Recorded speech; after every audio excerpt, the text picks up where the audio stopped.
Well, good morning. It is always good to be with you. Those of you who are at home, I miss you, but I'm so glad you're able to worship with us, and we look forward to seeing you when we can. But like Alan said, we're glad to have that opportunity, the ability to do that.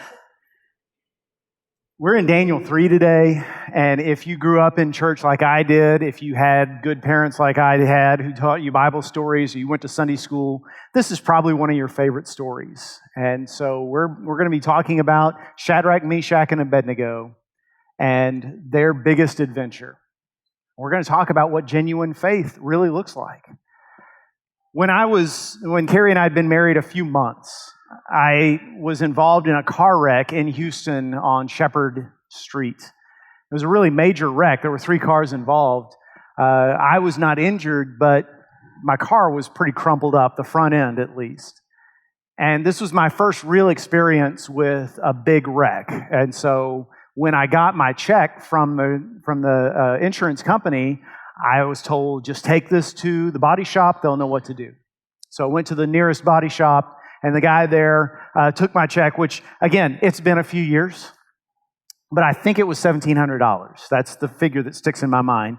And he looked at it and he said, yeah, $1,700, I can order parts from Ford, they'll get here, I will fix it, and that'll be done.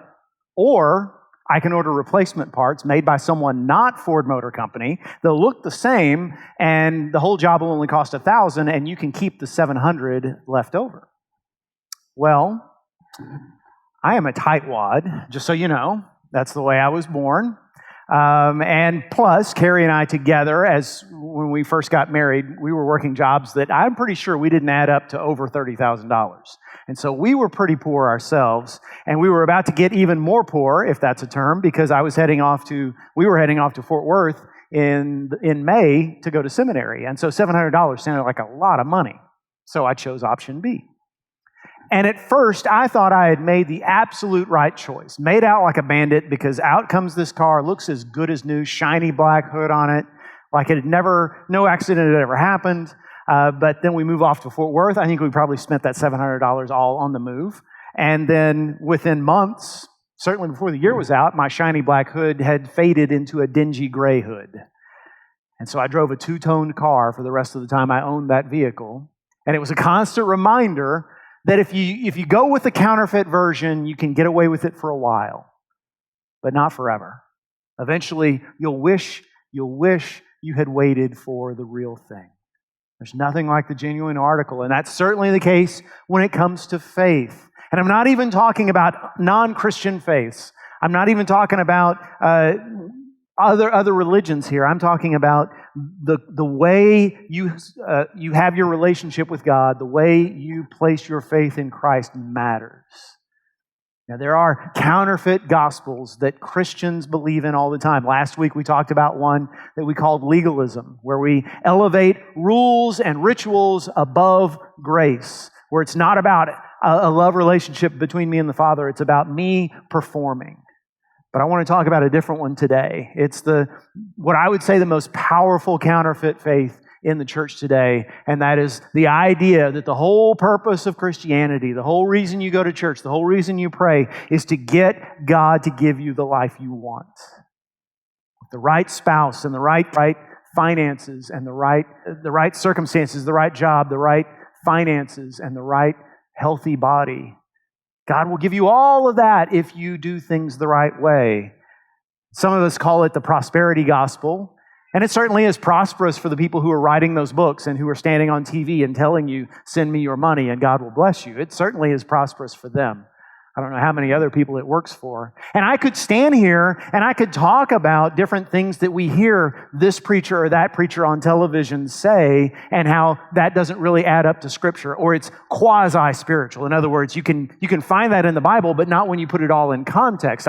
We could talk about this mega church or that mega church where the members never get the Word of God, and so they're not growing in discipleship. And that would make us all feel really good, because we love to point fingers at other denominations and other churches and feel like we're the ones who have all the truth. And that's not the case. The truth is, it's not just people who believe in that whole word of faith, name it and claim it, prosperity, health and wealth gospel who have a problem with this particular version of counterfeit faith. I believe a lot of us, including us Baptists, a lot of us have a very transactional idea of what faith looks like. And when I say transactional, what I mean is, okay, God, I do these things, therefore you will do these things.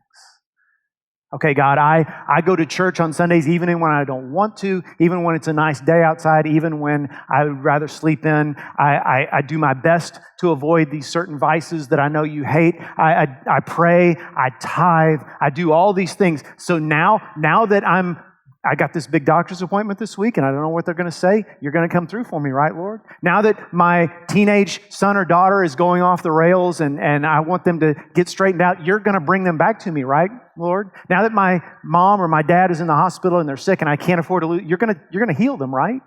My job situation's kind of unstable, but I'm not going to get laid off, right? Because you take care of your own, don't you? I mean, I've squarely placed myself under your authority. So you're going to come through for me, right? This is what I'm talking about. If you've ever seen the movie The Godfather, and let's not lie, some of us have seen that movie, right? Especially us men. The way the movie opens, a lot of us forget, the movie opens with a close-up on a man who is speaking in English, but with a heavy Italian accent, talking about how he loves America. He's so glad he lives here. He loves the ideals this country stands for. And the shot widens out and you realize he's in an office. And it's the office of the Godfather himself, Don Corleone. It's the Godfather's wedding, the daughter's wedding day. And so this man has come to ask the Godfather for a favor. And he talks about how I love America, but recently when my daughter was attacked and beaten and raped, I went to the police because that's what good Americans do. They don't take the law into their own hands. They go to the police and they let them handle it, but the police didn't do anything for me. So now I'm coming to you, Don Corleone. Would you punish these men? Because I can't stand the thought that they're out there walking around freely and they don't have to pay for what they did. And the Godfather says to him, well, why have you never tried to be my friend before today? You've never invited me into your home. You've never sent me a gift. You've never even called me Godfather like all my closest friends do. So why now? You know, if you would have been my friend, those men would already be dead. And you realize he's not talking about friendship like you and I would say friendship. He's talking about you need to pay homage to me. You need to do what I tell you. When I call on you, you need to show up and do whatever I ask you to do. I will ask favors of you and you deliver. And if you're one of my people, then I'll take care of you. He says, listen, if you become my friend, then people will fear you. And the scene ends with the man kissing the Godfather's ring. And I'm here to tell you that the version of faith that a lot of us Christians believe in is dangerously close to making God into a mob boss. I serve Him for what He gives me. I worship Him, I pay homage to Him, I obey His commands as best I can because I'm afraid to live in this world without some kind of strong protection over me. That's why I serve God. It's a very transactional relationship, and that is not biblical faith. I'm not saying you're not saved. That's not my call. I'm saying you're not enjoying the relationship with God you were meant to live, and you're not showing the world what real faith looks like. But Shadrach, Meshach, and Abednego, in this story, they do. Now let me sum up what has happened in the meantime since the last time we talked. Remember Daniel chapter 1? We saw Daniel and his three friends. Their Jewish names were Hananiah, Azariah, and Mishael. They had been abducted into this land of Babylon. They were placed into this school to train up the eunuchs who would serve the king of Babylon. And they were given this rich food and wine to eat and drink that came straight from the table of the king. And those four Jewish boys felt like this is not proper for us to have. And so they took a stand for holiness. We're going to eat vegetables. We're going to drink water. We're going to separate ourselves from the others, not out of pride, not because we think we're better, but because our God is the one true God and we must serve Him. And at the end of the story, you remember in the end of chapter 1, everyone was amazed that their road made sense. Their stand for holiness had changed the whole dynamic of that school. And then in chapter 2, which we're not going to look at, Nebuchadnezzar, the king of Babylon, has a very vivid and disturbing dream. A dream that is so real, he knows this is something supernatural. This has come down from the gods. This is some kind of sign. And so he calls on all of his astrologers and his magicians and his counselors and his advisors, and he gathers them all together. He says, listen, I know the gods they're trying to tell me something, but I want to know what they're saying, and I want to make sure that the interpretation comes from them and not you. So I'm not even going to tell you what the dream was. I want you to tell me what I dreamed and what it means. And all the advisors, as one man, they say, "O king, live forever, but no man on earth can do what you're asking." And Nebuchadnezzar says, well, then what do I even have you guys for? I'm going to put you all to death. Because when you're the king, you can do those sorts of things. And Daniel steps up, this young kid's fresh out of school, wet behind the ears, and says, "O king, live forever." They're right. No human can do what you're asking, but the God I believe in can. And he has told me what your dream is. And he proceeds to tell Nebuchadnezzar, here's what you dreamed. And Nebuchadnezzar says, yeah, you're absolutely right. And Daniel says, here's what it means. It's a prediction of the coming kingdoms that will come after your kingdom is gone. There will be the Persians, and then after them will be the Greeks, and then after them will be the Romans, and then on through history until finally God will send his Messiah, and the great final king will come into this world and make this world what it was meant to be. And Nebuchadnezzar is amazed. He's blown away. He says, I want this guy who has the Spirit of the living God inside of him. I want him to rule my kingdom. And he makes him essentially his prime minister. And yet, even though Nebuchadnezzar has seen two separate incidences that have shown him the power of the God of Israel, he's still a pagan. He still believes in the gods of his youth.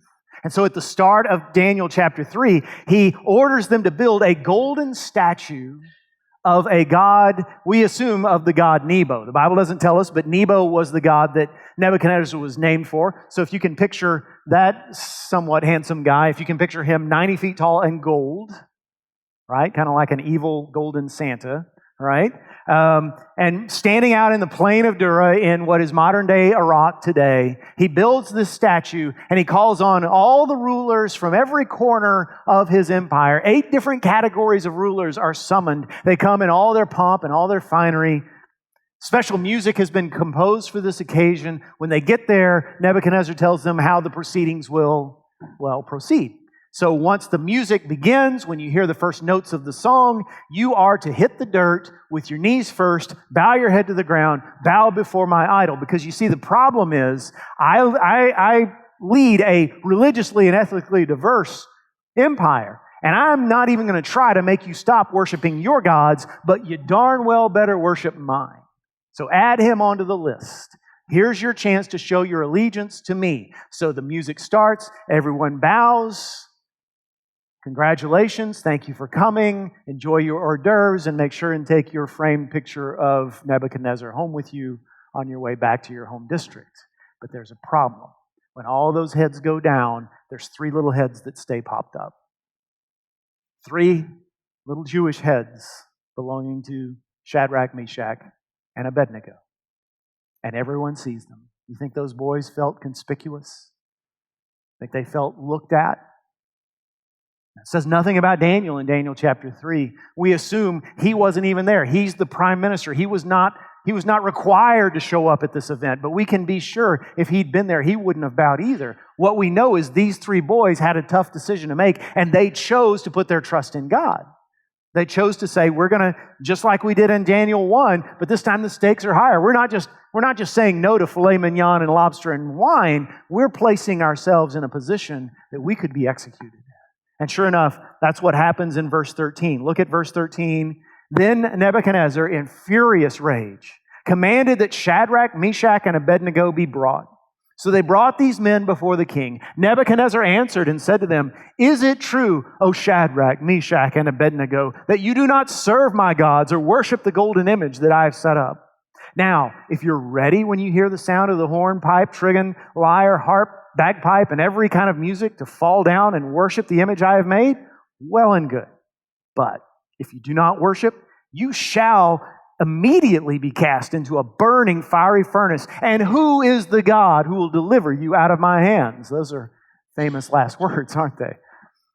Shadrach, Meshach, and Abednego answered and said to the king, O Nebuchadnezzar, we have no need to answer you in this matter. If this be so, our God whom we serve is able to deliver us from the burning fiery furnace, and he will deliver us out of your hand, O king. But if not, be it known to you, O king, that we will not serve your gods or worship the golden image that you have set up.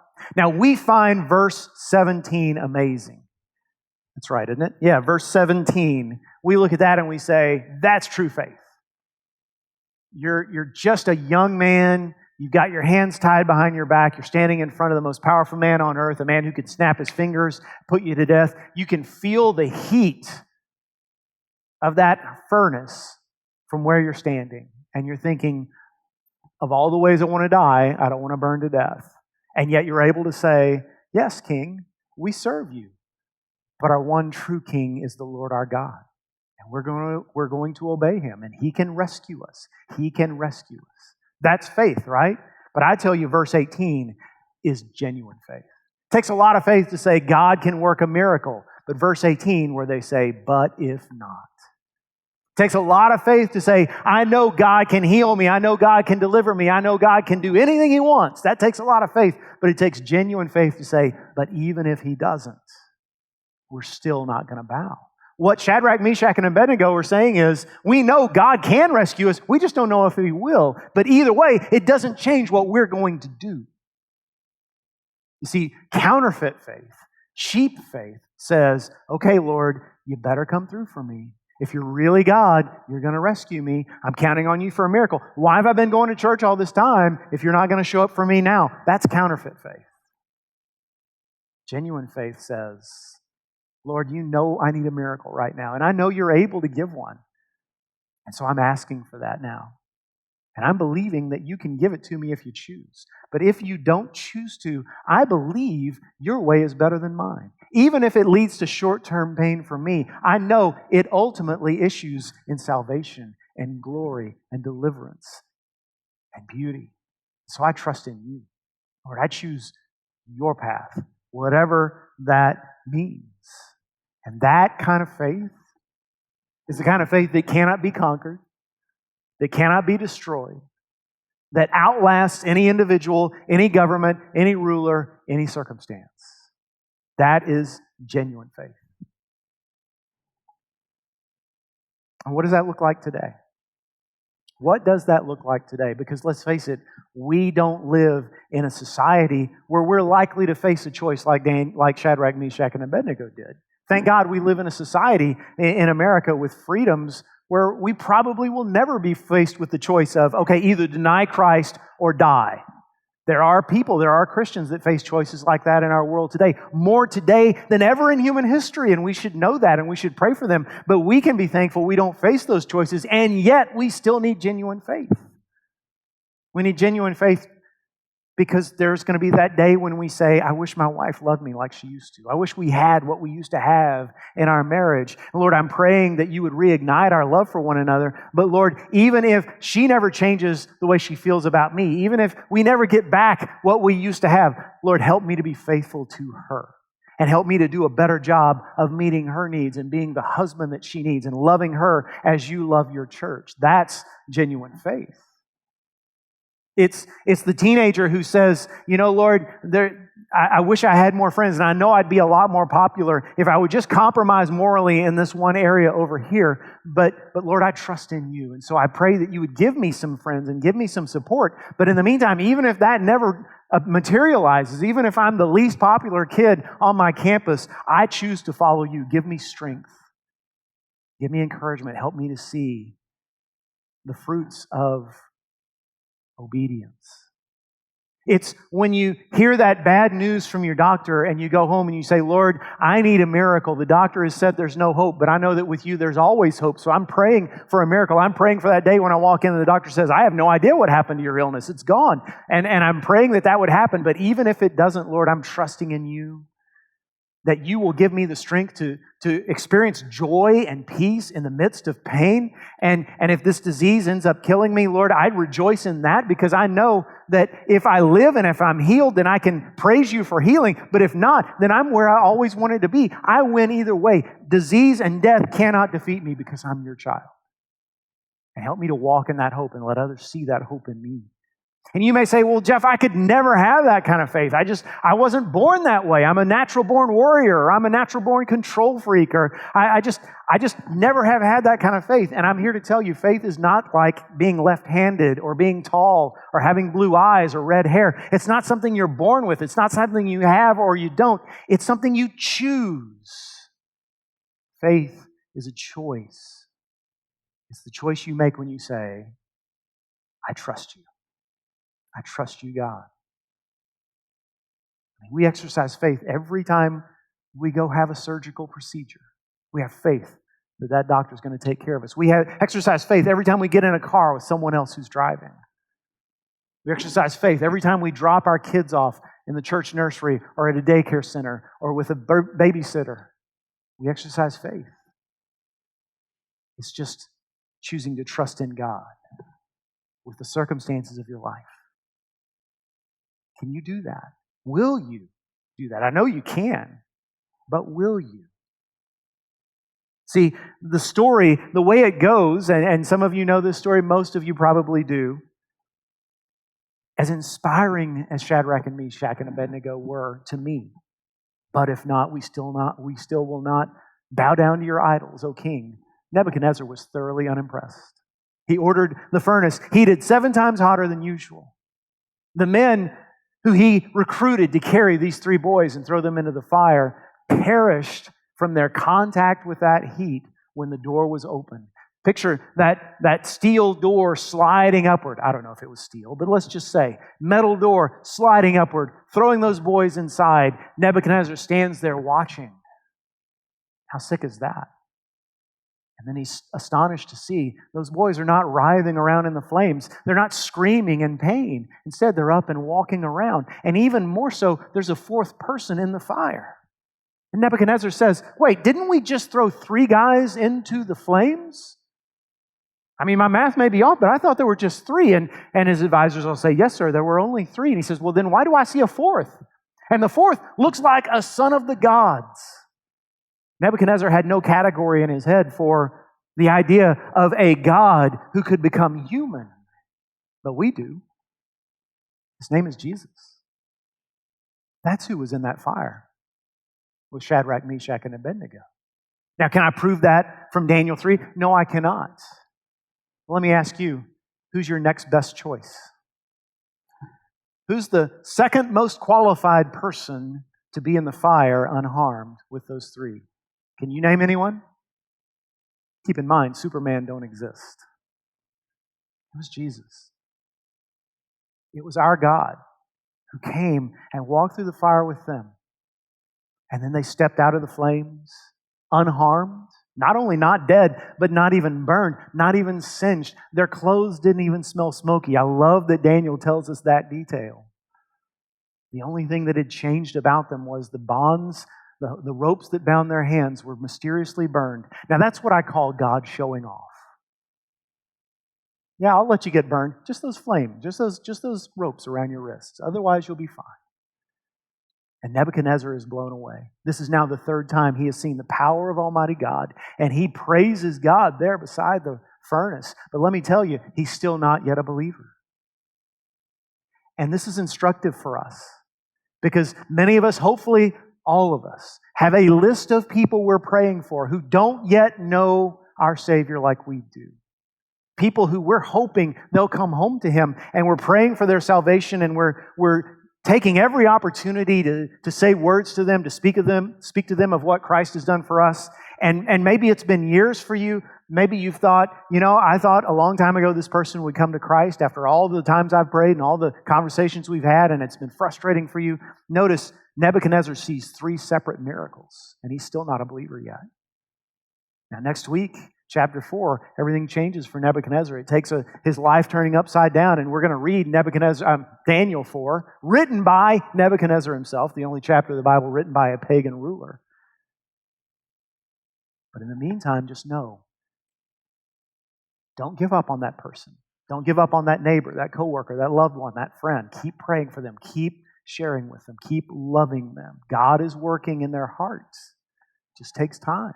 It was 19 years ago this month that I became the senior pastor of South Avenue Baptist Church in Pasadena, Texas. It's a wonderful little church, great, great people there. I still love and miss them. But I followed a pastor there who had been there 18 years, a man named Meredith Hare. And we used to laugh because people used to think, oh, you're that Baptist church that has a woman pastor. No, actually, Meredith was a man. He was a little bitty guy, even compared to a strapping masculine specimen like me. Little short guy with flaming red hair and big booming voice, and just a real servant-hearted shepherd pastor type. And people loved him. And after I'd been there for about a year, Meredith passed away suddenly, and I got to walk with the church through the process of grieving his loss. And then a few more years passed, and one day we got a phone call from one of the church members. And she had recently lost a loved one, and she said, could you send me a copy of Meredith's sermon that he preached when Georgianelle died? See, his wife, Georgianelle, had passed away 10 or 12 years before, very, very suddenly. And the church had given Meredith as much time off as he wanted. He actually came back after 2 weeks. He said, I just can't stay away. And his first sermon back in the pulpit was titled, Things I Learned in the Dark. And our associate pastor, Jim Overton, who had been there for years and is still there today, he went hunting through all the cassette tapes. Yes, there were cassette tapes back then. It was very interesting. So, stupid format, but still. He found this cassette tape with the label so old that it was yellow and peeling off. And we decided to listen to it first to make sure it still worked before we tried duplicating it.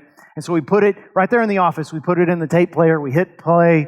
And me and Jim and Donna Bell, our secretary, just sat and listened.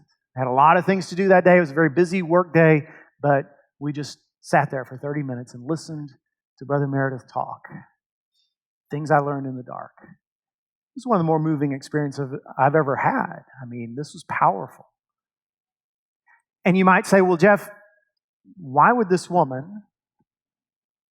she ask for a sermon by somebody who's now dead instead of from you, her pastor?